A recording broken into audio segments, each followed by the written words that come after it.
Hi hello నమస్తే అండి, welcome back to Krishna's kitchen.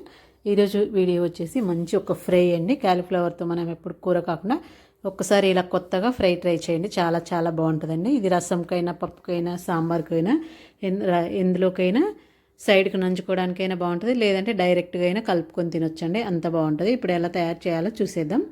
ముందుగా దానికోసం నేను ఇక్కడ ఒక మీడియం సైజు క్యాలీఫ్లవర్ తీసుకున్నానండి. దీన్ని నీట్గా ఇలా ఒలుచుకొని కట్ చేసుకోవాలి.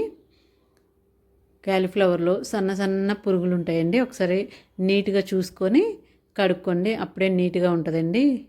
వేడినీళ్ళల్లో వేస్తే మనకు అలాంటి పురుగులు ఏమున్నా కానీ పోతాయి. ఇలా అన్నీ తీసుకున్న తర్వాత ఇలా సన్నగా కట్ చేసుకోవాలండి, మరి సన్నగా కాదు, కొంచెం మీడియంగా కట్ చేసుకోవాలి.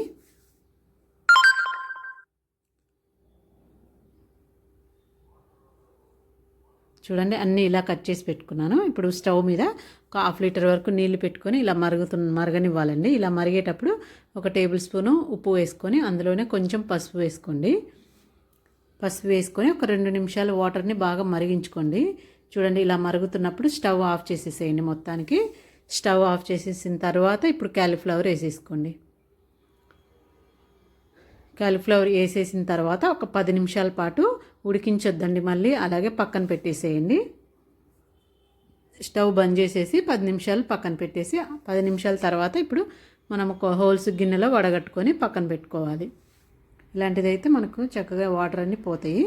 ఇలా వడగట్టుకొని దీన్ని పక్కన పెట్టుకోండి. ఇప్పుడు స్టవ్ మీద ఒక ప్యాన్ పెట్టుకొని నేను వేసే గరిటెతోటి ఒక 2 గరిటెలు ఆయిల్ వేసుకోండి. ఆయిల్ కొంచెం వేడెక్కిన తర్వాత ముందుగా మనం ఉడికించి పెట్టుకున్న ఈ క్యాలీఫ్లవర్ వేసేసుకొని మంట మీడియంగా పెట్టుకొని వీటిని బాగా ఫ్రై చేసుకోవాలండి. కొంచెం కలర్ వచ్చేంతవరకు ఫ్రై చేసి కొంచెం కలర్ వచ్చేంతవరకు మీడియం మంట మీద ఫ్రై చేసుకోవాలి. ఇప్పుడు దానికోసం కారం రెడీ చేసుకుందాం. 1 టేబుల్ స్పూను ఎండు కొబ్బరి వేసుకోవాలి. అందులోనే 1 టేబుల్ స్పూను నువ్వులు, ఇవన్నీ పచ్చివే వేస్తున్నానండి నేను. ఒక ½ టేబుల్ స్పూను ధనియాలు, ఒక ½ టేబుల్ స్పూన్ జీలకర్ర, అందులోనే తగినంత ఉప్పు వేసుకోండి. ఆల్రెడీ మనం అందులో వేసాం కాబట్టి కొంచెం చూసి వేసుకోండి. ఇప్పుడు ఇందులో ఒక 1½ టేబుల్ స్పూన్ కారం మీ స్పైసీనెస్కి తగ్గట్టు వేసుకోండి. ఇలా వేసుకొని దీన్ని మెత్తగా ఫైన్గా మిక్సీ పట్టుకోవాలి. చూడండి, ఇలా మిక్సీ పట్టుకున్న తర్వాత ఇందులో ఒక 6-7 వెల్లుల్లి రెబ్బలు వేసుకొని మళ్ళీ ఒకసారి మిక్సీ పట్టుకొని పక్కన పెట్టేసుకోండి దీన్ని. చూడండి, మనకు క్యాలీఫ్లవర్ చక్కగా మంచి కలర్ వచ్చేసినవి. ఇలా కలర్ వచ్చేంతవరకు ఫ్రై చేసుకొని ఇవి తీసి ఒక ప్లేట్లో తీసి పక్కన పెట్టుకోవాలి.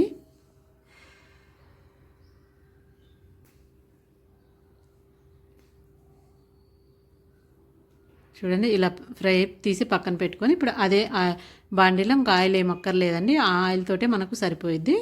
ఇందులో 1 టేబుల్ స్పూను పోపు గింజలు వేసుకోండి, 1 ఎండుమిర్చి వేసుకొని ఇవి కొంచెం చిటపట అన్న తర్వాత ఒక మీడియం సైజు 1 ఉల్లిపాయ, ఒక 2 పచ్చిమిర్చి ఇలా పొడవుగా కట్ చేసుకొని వేసుకోండి. అందులోనే కొంచెం కరివేపాకు వేసుకొని ఇవన్నీ బాగా ఫ్రై చేసుకోవాలండి. ఒక 2 మినిట్స్ మీడియం మంట మీద ఫ్రై చేసుకోండి. చూడండి, ఇలా ఫ్రై చేసుకోవాలి మొత్తం. ఇలా ఫ్రై చేసుకున్న తర్వాత ఇప్పుడు మనం ముందుగా ఫ్రై చేసి పెట్టుకున్న క్యాలీఫ్లవర్ వేసేసుకోవాలి.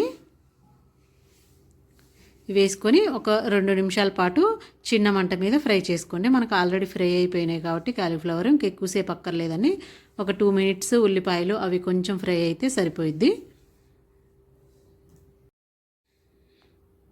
ఇలా ఒక 2 మినిట్స్ ఫ్రై చేసుకున్న తర్వాత ఇందులో కొంచెం పసుపు వేసుకొని ఒకసారి బాగా కలుపుకోండి.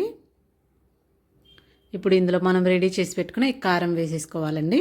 కారం వేసుకొని ఒకసారి బాగా ముక్కలన్నీ మరీ మెత్తగా అయిపోకుండా స్లోగా కలుపుకోండి. ఈ కారం వేసిన తర్వాత మరీ ఎక్కువసేపు ఫ్రై చేయక్కర్లేదండి, ఒక 2 నిమిషాలు ఫ్రై చేసుకుంటే సరిపోయిద్ది. మరీ ఎక్కువసేపు ఫ్రై చేస్తే కారం అనేది మాడిపోయి మనకు వేరే కలర్ వచ్చేస్తుంది, ఇంకా స్మెల్ కూడా బాగోదండి. ఒక 2 మినిట్స్ అయితే సరిపోయిద్ది.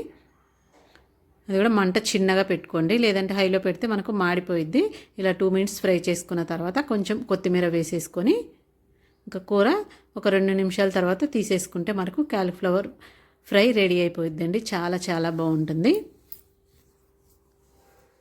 మనం కర్రీ ఏం చేసుకోకపోయినా ఒట్టి దీంతో అయినా తినేసేయచ్చండి, బాగా కలిసిపోయిద్ది. ఇప్పుడు తీసేసి సర్వ్ చేసుకోవడమే, అంతేనండి. క్యాలీఫ్లవర్ ఫ్రై రెడీ అయిపోయింది. ఒకసారి ఇలా చేసుకున్నామంటే చాలా టేస్టీగా ఉంటుంది. ఎప్పటిలాగా కూర కాకుండా ఫ్రై ఇలా ట్రై చేసి చూడండి ఒకసారి. చాలా బాగా తినని వాళ్ళు కూడా ఇష్టంగా తింటారు. అంతేనండి. నా వీడియో నచ్చినట్టయితే మీ ఫ్రెండ్స్కి రిలేటివ్స్కి షేర్ చేయండి. ఇంకొక మంచి వీడియోతోటి మీ ముందుకు వచ్చేస్తాను. Thank you for the watching. ఇలాంటి మంచి మంచి రెసిపీస్ కోసం నా ఛానల్ని సబ్స్క్రైబ్ చేసుకోండి. Thank you for the watching.